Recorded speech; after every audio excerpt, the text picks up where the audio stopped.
Thank you, Mr. Chairman. Thank you for holding this hearing, and thank you to both witnesses. At the outset, first of all, I just want to state that I've had an opportunity to work over the last 2 years with Admiral McCoy's office dealing with issues regarding repair and maintenance work up at the Groton shipyard at Electric Boat. And I just want to say I think we are blessed to have your service. And again, I just think your balancing act that you perform constantly is really impressive. And on behalf of the people in southeastern Connecticut, I just want to publicly thank you for your great work. You know, one of the things that I did sort of get a peek at during that whole process of, you know, trying to figure out availabilities that some of the workers could, you know, fit into was when we went through the CR process last spring. You know, when we talk about, you know, readiness and making sure that, you know, the maintenance requirements that your testimony describes is really going to be part of the effort to get to 313 ships. I mean, when there's these sort of uncertainties regarding funding, that obviously has got to be a factor. And I was just wondering if you could talk about that for a little bit in terms of, you know, what was going on last spring when the CR was up in the air and what that meant in terms of availabilities and how that would affect readiness if Congress really doesn't operate in regular order as far as getting budgets passed. Yes. First of all, thank you very much for your kind remarks, Congressman. As you know, I think it's a waste to have any qualified mechanic, particularly a submarine mechanic, not doing his trade, and we've been very successful at using the folks at EB to really help our tremendous needs on the Navy side. The CR process was incredibly disruptive. I think luckily we will be able to come out of it with the majority of the availabilities that we wanted to accomplish, most of that maintenance done, but it is incredibly disruptive. For example, Peleliu was supposed to be done in the early spring at NASCO in San Diego, and it's getting done at the end of the year. We were not able to let contracts. We had to defer maintenance, and we had to change ship schedules around. We were not able, for example, we needed help in our public shipyards to do some work, and we were not able to write the contracts to the Electric Boat workers to have them come down and help us. And so, to the extent we can have a budget on time, boy, you really help us out with the maintenance and sustainment piece and keeping the fleet schedules on track. And go ahead, Admiral. Yep. Yes, sir, Mr. Courtney. It also impacts ship operations as well. So there are some deployments that are lesser deployments than others.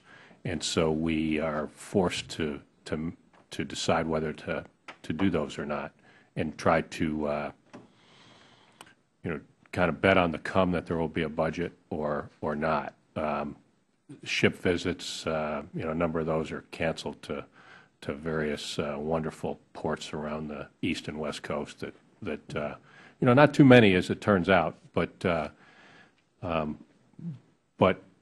it also creates churn. You know, what are we going to do with the schedule? What's the ship going to do? And so that the combination of maintenance and operations they're both impacted by a continuing resolution. Right.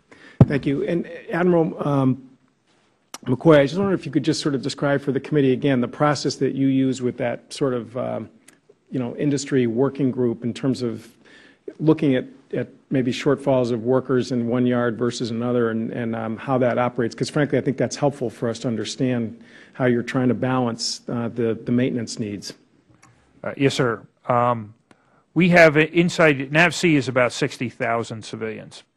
About half of them turn a wrench every day for a living. About a little less than 30,000 turn a wrench for a living and work on our nuclear ships, our submarines, and our aircraft carriers. We experience peaks and valleys through the year, and we rely heavily on augmentation of our organic workforce at the 4 nuclear shipyards. We rely on Electric Boat and Huntington Ingalls down in Newport News. The folks that work on nuclear ships are highly skilled. They have a significant amount of experience, and it's not somebody that you can just hire off the street. As a matter of fact, we tell people it takes longer to train a nuclear welder in this country than it does a surgeon because of the level of experience that they have. And so we meet every single month with the 4 naval shipyards, Electric Boat, and Huntington Ingalls, and we go through not only at the trade, the shop 38 mechanic and outside machinist mechanic, but also the individual trade skills below that, an air conditioning and refrigeration mechanic, a hydraulics mechanic, all within that Shop 38. And we project out for the year how many people we need and at each place and how many people we have. And we are constantly moving workers around. On any given day, there's about 200 workers in the 6 nuclear yards, the 4 public yards and the 2 private yards. There's about 200 or so workers. Some months it's more. For example, for the next couple of months, 170 electric boat workers will be required to augment the public shipyards to get the nation's nuclear work done. And so we treat the workforce of the 6 nuclear yards as a very precious commodity and are constantly balancing the pluses and minuses and sending folks here and sending folks there. And we've been very successful at doing that, and we're continuing. We're heavily relying on the excess labor, if you will, at Electric Boat for the next 6 to 12 months to help us with the public shipyards.